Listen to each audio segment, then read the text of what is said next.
Hey guys, Todd here with Great Escape Farms, and today I am going to go over how to make your own deer fence extension kit. Oh, there's a hand.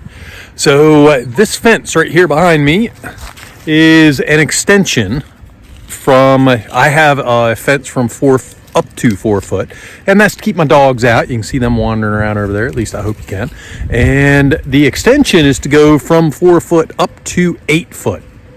And the whole goal is to keep the deer out of everything. You can see right here that I have to put fences around all my individual plants to try to save them because the deer come in and browse and just tear them up, eat the berries off. I just have a heck of a time with deer. So this how-to will go over the different steps and processes I took to put it together. I have a different video that I'll link to in the show notes as far as the cost of this versus a system that's all set up as a kit and what it runs. So this video was actually taken over the course of the last 2 months. So the fence itself has been up for a month, and I was working on it in January and February, and we had a good bit of snow at the time. So you'll see sometimes when it's nice out, other times when there's snow on the ground. So it's bits and pieces that I put together. Some of the things I didn't actually take a video as I was doing it, so I will actually today hop up on a ladder and explain to you what I did, reasoning for different things and stuff like that. So this video is going to be a little on the long side because I'm going at it from the perspective that the viewer has no experience with anything here. So I'm going to explain everything as we go along. Hopefully it doesn't get too boring for the people that are a little experienced with stuff here. So what I am going to show you in this video is how to make these posts here. So I buy them from the store, obviously, as posts, but where to drill the holes and the setup I made to accurately get the holes properly done. Let me show you here because I can't remember if I do that later in there, but I also, when I'm setting up and when I'm drilling the holes, I mark a spot. So this line right here matches up with this fence, and that is exactly 48 inches from there up to the line where the wire is going through. I'm going to talk about stringing the high tensile wire up there and putting the hog rings on, hanging the fence itself here. I'm going to talk about putting the 2x2 end caps on here and how to tighten those up, and about putting hog rings on the back here. And in one area where I don't actually connect up to a fence, where I connect up to wood, I'm going to talk about using galvanized staples as well as putting wire ties on here. So let me go ahead and get going with this and explain how everything is.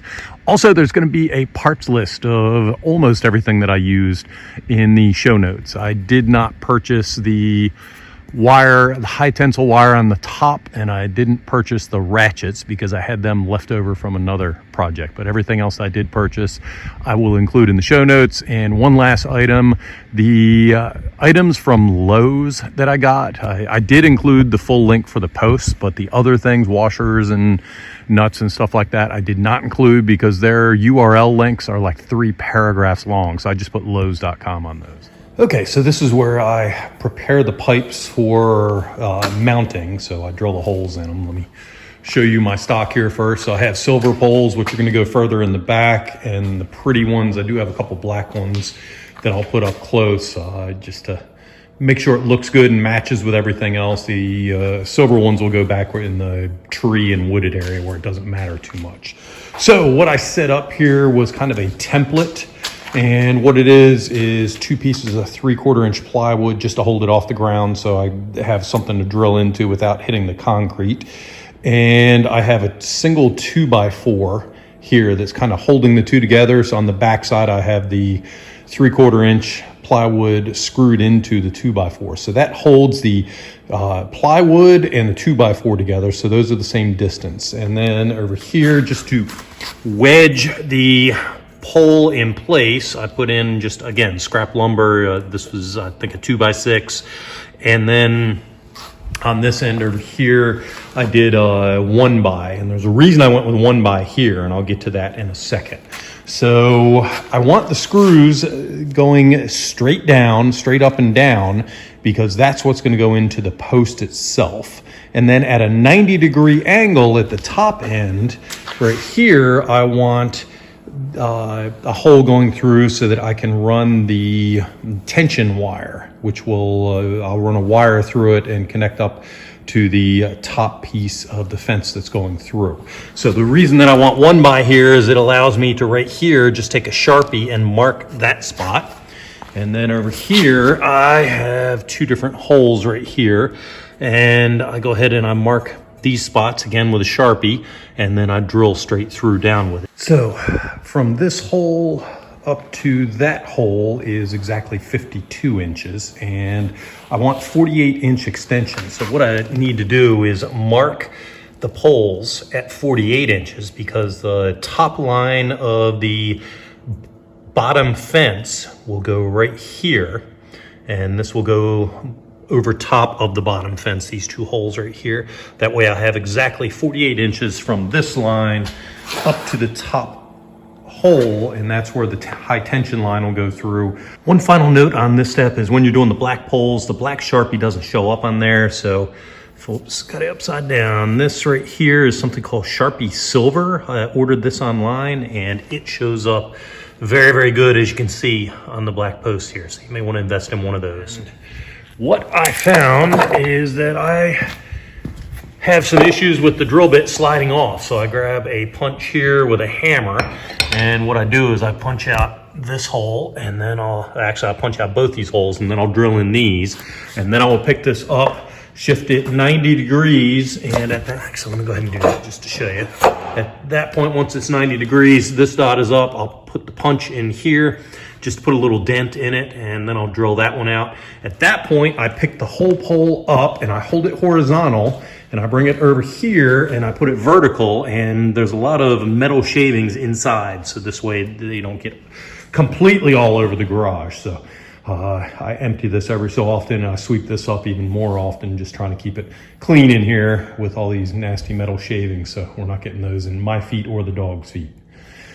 I'm getting ready to run out and hang the last 49 of many hundreds of posts. So I figured I have settled down on the tools that I'm using. First off, I want to point out the bolts here I'm using. I got those from boltdepot.com, and they're about a third or a quarter of the price that I found in the big box stores. So I got my zinc coated washers and lag screws from there.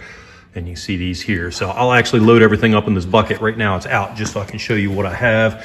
So I will be taking a portable screwdriver with a 1/4 inch bit on it, and that seems to be the perfect size for my 3/8 inch bolts. And I'm also bringing an extra battery because with temperatures down in the 20s and 30s, I seem to be going through batteries even though it's not very hard wood that I'm going in. I take a hammer just in case there's some staples sticking out that are getting in the way of the post, so I can hammer those in. I need the level to make sure that I am all leveled up on the posts going up. So I put the first, and I'll explain how I install those in a moment, or actually in another video. And then I tried hooking up a socket end to the screwdriver, and I just couldn't seem to drive the bolts in. And I also had a ratchet, hand ratchet, and that just did the thing that seemed to work best for me was the open end wrench. So that's what I settled on as far as putting them in. And of course the the washers, I put 1 washer on the end of each lag screw there. So right now I'm distributing the poles. I just dropped this one off and a couple over there. I'm bringing out 4 at a time. I still have to do this whole row all the rest of the way up.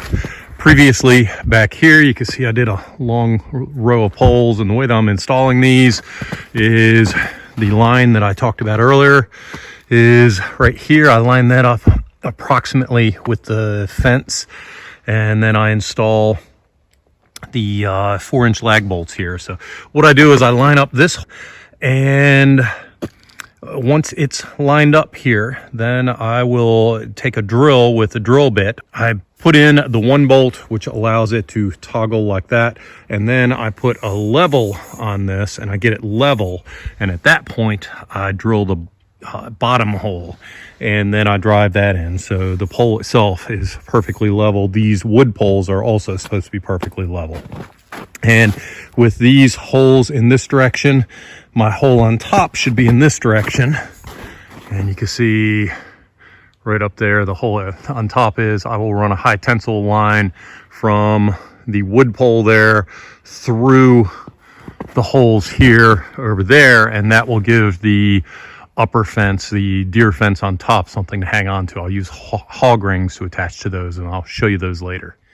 So I was just shooting some video of a post and I saw this track and looked over, and hopefully you can see how much of it is there, but there's just tons and tons of deer tracks all over here. And this is a brush pile I had, and they're coming over and munching on the wood from the brush pile here. So this is just one of many spots that they're at.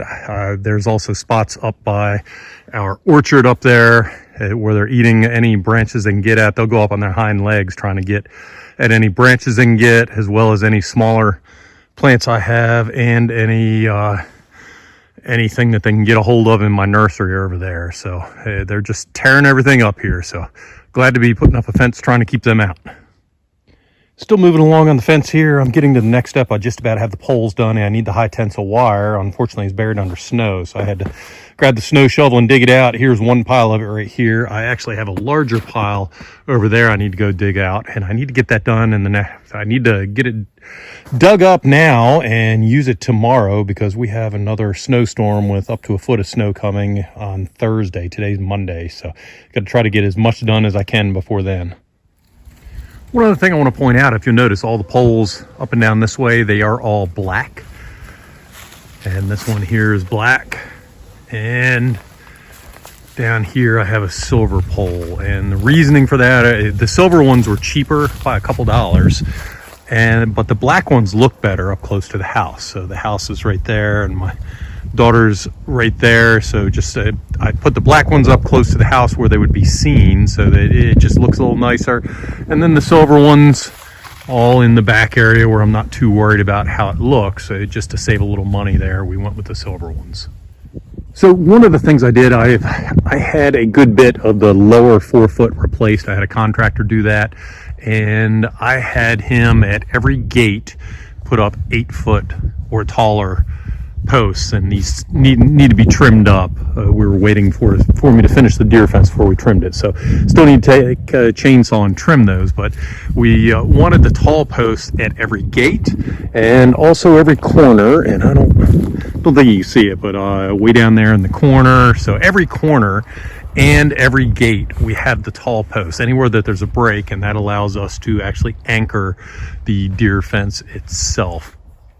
And it also allows us to connect up a high tensile wire. Now, let me see if I can climb up this ladder here. So the high tensile wire is one thing that I didn't get around to doing or videoing as I was going along, but it's a wire that I actually removed from an electric fence that used to be here to keep horses in, and it is tied here, and it runs all the way down to the other corner, and it's very taut via a ratchet, and I'll show you the ratchet in a minute. So you can see the high tensile wire runs right through the pole there on the hole that we drilled at a 90-degree angle, and it runs through each pole all the way down through that hole, and it comes up to our main pole here, and we put a fence staple. And we started out doing this in the back, and we discovered, you notice right here, this one is kind of a lopsided at an angle, and in order to do it the way that we want, because I want it even with this on this side over here where the fence is going, because it connects up with a hog ring on this side and not this side. So I'm more worried about this side being level. So what I started doing was putting a staple on the back side here, and in some cases I put it on both sides here just to level it out some, so we didn't have so much difference. I also put the staple 1 inch up, so overall I want this wire to be 48 inches above the top end of my field fence down below. So I put this at 49 inches, and that's just to give me a little bit of pull. You can see how I got a little bit of pull right there, and it evens out as we go along there, but just to account for minor dips and things in the fence, I went up with 1 inch here, and that seemed to work very good. So after I go around the pole, I come over here, and these are called crimp sleeves, and they have a special crimper, which I did buy one of those to crimp these together. Just made it a little easier on the hands. You could do this with a pair of pliers, and the crimp sleeves you can purchase. I got mine from Tractor Supply. You can probably find them online as well. One of the other options you could do is just wrap this around and kind of tie it off. I've seen it done a couple times, but it just doesn't look as pretty or as nice as the crimp sleeves here. So I just wanted the crimp sleeves just to make it look a little better. So this is a ratchet, and this allows us to tighten up the high tensile line right there. So what I do is I connect on the corner there, and I string through each hole here, and I connect up to the back end of the ratchet, and then I do the same down there. So that would be the gate. I hook the high tensile wire up to that, string it through the holes, bring it up here, and I have one right here, and you put it through this hole in the ratchet, and then you kind of twist, and there's a little lock here, so every time you twist, it locks, and it allows it not to go, or doesn't allow it to go back. And that basically will let this get very, very tight. And they have a tool that allows you to tighten it, or helps you to tighten it. So before the fence is up, I get it tight, and that it makes it very, very taut, which allows me to put the hog clips on and everything, and it holds it up there tight without much pull on it. And then what I did is I connected up hog rings right here and here, and when I put the fence up, I rolled out the fence on the ground, and I picked it up piece by piece, and I put on each one of these just on the top side, and then it was like a curtain, so I could pull the curtain tight, if you will. And then I added the wire ties on the vertical post, which kept it tight. I'm not worried about it being extremely tight or excessively tight, but just tight enough so that it looks good and there's not a lot of wrinkles in it. And I also connected via hog ring to the fence down here, to the field fence with the hog ring. So we're connected all the way across the bottom and all the way across the top, and each post has wire ties on it holding them on. I found that I've been saying hog tie and hog clamp several times, and it's actually hog ring. So hog rings look like this. They actually kind of look somewhat like a staple. Let me see if I can get them open here and show you. So this is what it looks like, and it's very much like staples. They have a special tool like this one right here that puts them in. So you put whatever you're going to go around at this point right here, and Murphy says hello. Put it in right here, and then you squeeze it kind of like you would a stapler. So let's go ahead and put one on. So you can see this is what a hog ring right here looks like. And let me come over, see if I can get one on right here. I squeeze, and that one I didn't have it pushed on far enough. Let me find it. So you see it didn't actually get it. So you have to make sure that both fence pieces are in the tip right here, and in the case right here it was not. So with two hands this is much easier, and I'm holding the camera right now, so I'm one-handed, but this is what a hog ring tool and a hog ring looks like. And on the end here, let me come over on this other side here. On the other side here, I took 2x2, and I put in the center, I put in one screw here, and then I pulled it tight.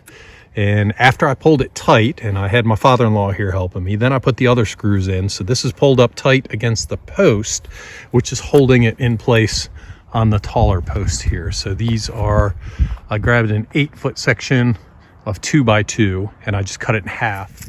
So I did have one spot that the field fence itself was only 3 foot high, and that prevented me from actually connecting the deer fence up to the field fence with the hog ring. So what I had to do is I purchased some galvanized staples, and I have a T50 stapler. So I went ahead and just stapled onto the wood itself, and that will just prevent it from flapping around with the wind and all. Okay, I figure I would conclude with just a look around the back part of the fence here. I don't think any of the videos that I have shown it at this point. I just love the fact that up against the far wall, the distance there, and it runs all the way up by that white tote up there and back behind the garage, and I can't even see it. I see a couple of posts there, but it's just very well hidden, looks kind of natural in the woods. So that is kind of the conclusion of this video. We've kept it just slightly over 20 minutes. I do want to let you know that the cost for this fence was about $2.25 per linear foot, to add the extra 4 foot of vertical height. And there's a competing product called Deer Busters, and it was $3.33. Yeah, $3.33 a square foot. I'm sorry, a linear foot. So I did a price comparison on those. I'll link to that in the show notes. And I also did a product review on the Deer Busters product. So I will link to that in the show notes as well. So please consider following us on our Odyssey channel, subscribing to our YouTube channel, and checking us out on GreatEscapeFarms.com. Thank you very much for your time, and have a great day.